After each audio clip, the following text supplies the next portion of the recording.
Hello बच्चों, आज हम शुरू करने वाले हैं मैथ में एक्सरसाइज 1.1 ट्वेल्थ की मैथ्स है, क्वेश्चन नंबर 2। ठीक है।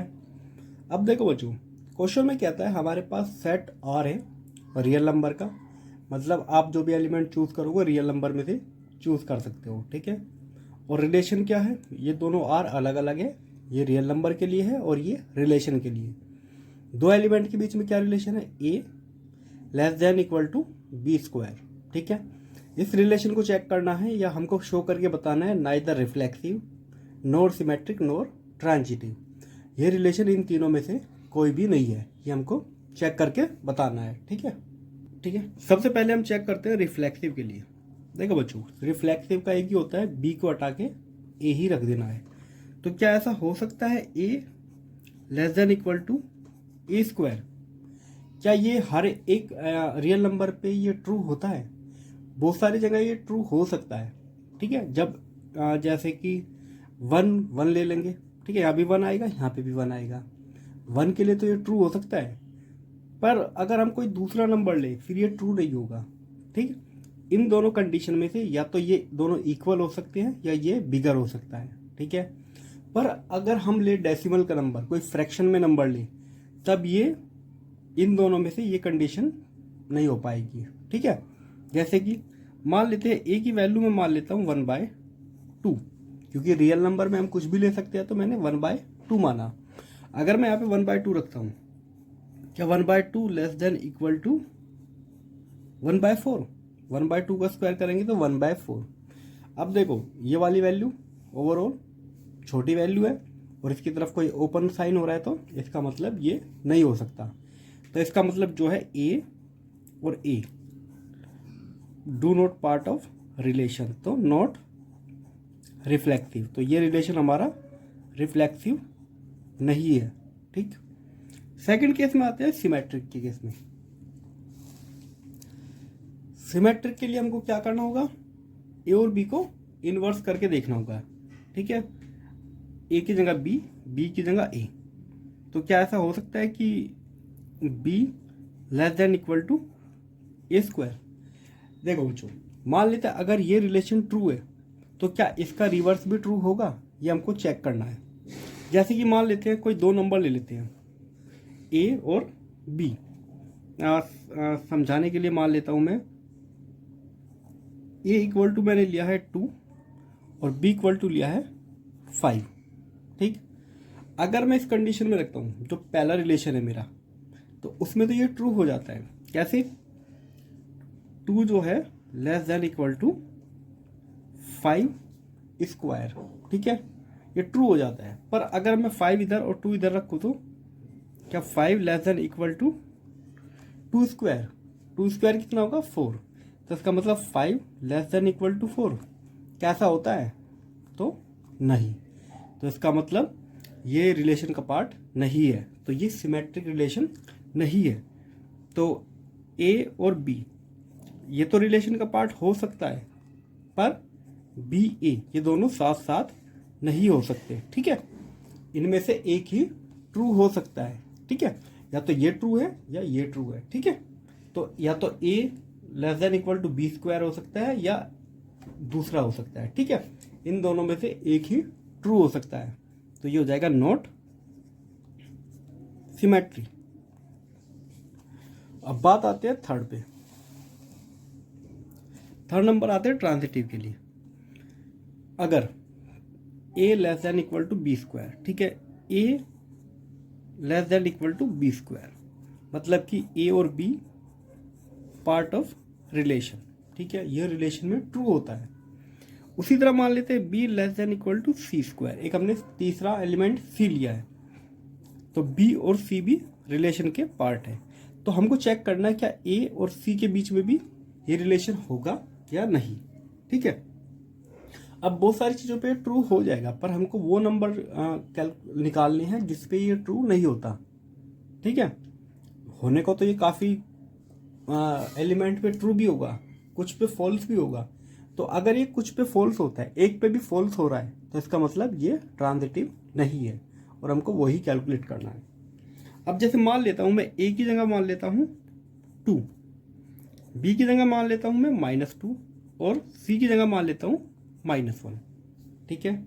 अब पहले हम इस कंडीशन में रख के देखते हैं इसको, क्या 2 less than equal to -2 square, मतलब 2 लेस देन इक्वल टू 4, तो ये तो हमारा सही आ रहा है। दूसरे आगे चलते हैं, इन दोनों के बीच में ये वाला रिलेशन देखते हैं, -2 less than equal to -1 square, तो -2 1, ये भी ट्रू हो रहा है। बाकी ये दोनों रिलेशन ट्रू हो गए। तो अब हमको क्या करना है, ए और सी के बीच में रिलेशन को फाइंड आउट करना है, ठीक है। तो अब हम देखते हैं ए की वैल्यू क्या है, हमको चेक करना है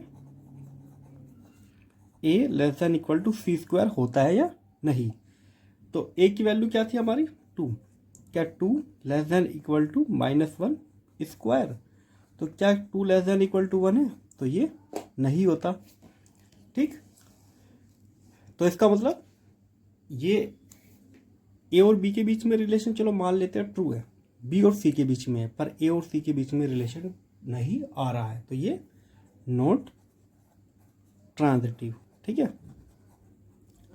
अगर ये एक पे भी, ठीक है बच्चों, तो ये ट्रांजिटिव नहीं है, तो हमारा प्रूव हो गया। ना तो ये रिफ्लेक्सिव है, ठीक, जो कि हमको प्रूव भी करना था। ओ, ये सिमेट्रिक भी नहीं है, ठीक है, ये हमारा सिमेट्रिक भी नहीं है, और ये हमारा अब ट्रांजिटिव भी नहीं है, ये हमने चेक करके दिखा दिया है, ठीक है। तो अब मिलते हैं अपने नेक्स्ट क्वेश्चन में, क्वेश्चन नंबर 4। देखो बच्चों, क्वेश्चन नंबर 3 काफ़ी सिंपल है, ठीक, तो वो तो आप कर सकते हो। बाकी हम आते हैं क्वेश्चन नंबर 4 पे। देखो बच्चों, क्वेश्चन नंबर 4 हमें कहता है, एक सेट है, रियल नंबर से आपको एलिमेंट उठाने हैं।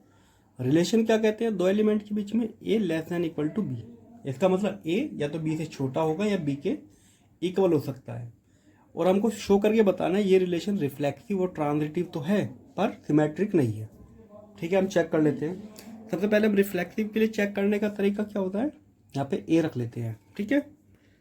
क्या A less than equal to ई, क्या ये हो सकता है, ये बिल्कुल हो सकता है। आप कोई भी नंबर मानो, अगर ए की वैल्यू हम 4 मान लूँ तो 4 लेस देन इक्वल टू 4, ठीक है। ये वाला साइन नहीं, पर इक्वल तो आ ही रहा है, इन दोनों में से एक तो ट्रू हो ही रहा है, ठीक। तो इसका मतलब ये हो सकता है, ठीक है।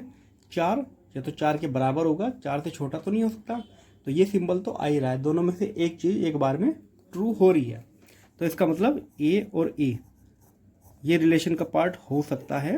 तो ये हो गया हमारा रिफ्लेक्सिव, ठीक है, रिफ्लेक्सिव हमारा हो जाएगा। सेकंड केस में आते हैं, इंटरचेंज करना है हमको। अगर मान लेते हैं if a less than equal to b, जो हमें दिया है ये ट्रू है, देन क्या ऐसा हो सकता है B less than equal to A, ये दोनों कंडीशन ए की बारी में ट्रू हो सकती है, तो ये नहीं है। चेक कर लेते हैं। अगर ए को मान लो तुम सिंपली मान लो 2 और बी को मान लो 3, तो इसमें रखोगे, चलो ठीक है, जो 2 है वो 3 से छोटा है, ठीक है, पर ये इसका उल्टा ट्रू थोड़ी होता है, ये तो गलत हो जाता है। तो इसका मतलब इन दोनों रिलेशन में से एक ही रिलेशन ट्रू है, ठीक है। तो बी और A is not part of relation, तो नॉट सिमेट्रिक, ठीक है, ये रिलेशन हमारा सिमेट्रिक नहीं होता। अब आते हैं बात अपने ट्रांजिटिव पे। ट्रांजिटिव के लिए क्या होता है, इफ मान लेते हैं अगर ए जो है less than equal to B है, B less than equal to C है, देन अब हमें चेक करना है क्या A less than equal to C, ये हमको चेक करना है, ठीक है। अब एक काम करते हैं कि कुछ नंबर्स मान लेते हैं, चलो एक 2 था, बी 3 था, सी को कुछ और मान लेते हैं, और सी को मान लेता हूं मैं 4 मान लो, ठीक है। और चलो रख के देखते हैं। हमें पता है कि ये ट्रू है relation, 2 less than equal to 3, ठीक है, 3 लेस देन इक्वल टू 4। अब 2 और 4 में भी रिलेशन होता है, बिल्कुल 2 लेस देन इक्वल टू 4, तो इसका मतलब ये रिलेशन ट्रू है। तो इसी में लिख लेते हैं यहाँ पे या इधर ही लिख लेते हैं ऊपर, ठीक है, थोड़ा सा ठीक लगेगा। ए और बी रिलेशन में है, बी और सी भी सेम उसी रिलेशन में है, और ए और सी भी रिलेशन में है, ठीक है। तो यस, ये हो जाता है हमारा ट्रांजिटिव, ठीक है। और ये हमको प्रूव करना था। क्या प्रूव करना था? हमें रिफ्लेक्सिव जो कि हमारा है, ठीक है, ट्रांजिटिव भी है पर नॉट सिमेट्रिक, ये हमको प्रूव करना था, ठीक है बच्चों। तो ये हो गया हमारा प्रूव, ठीक है बच्चों। चलो मिलते हैं अपनी अगली वीडियो में। अगली वीडियो में हम करते हैं क्वेश्चन नंबर 5। देखो बच्चों, मैं यहाँ पे आपको वो वाले क्वेश्चन कराऊंगा जो थोड़े से कॉम्प्लिकेटेड है, ठीक है। बाकी क्वेश्चन बहुत सारे सिंपल है, तो वो आप अपने आप भी कर सकते हो। बाकी उसकी PDF वगैरह मैं हैंडमेड में ही लगा दूंगा साइड में, ठीक है। तो हमारे अभी वेबसाइट बनने में थोड़ा सा टाइम लगेगा, उस पर आपको नोट्स वगैरह सब हैंडमेड अवेलेबल होना शुरू हो जाएंगे, ठीक है। चलो मिलते हैं अपनी अगली वीडियो में।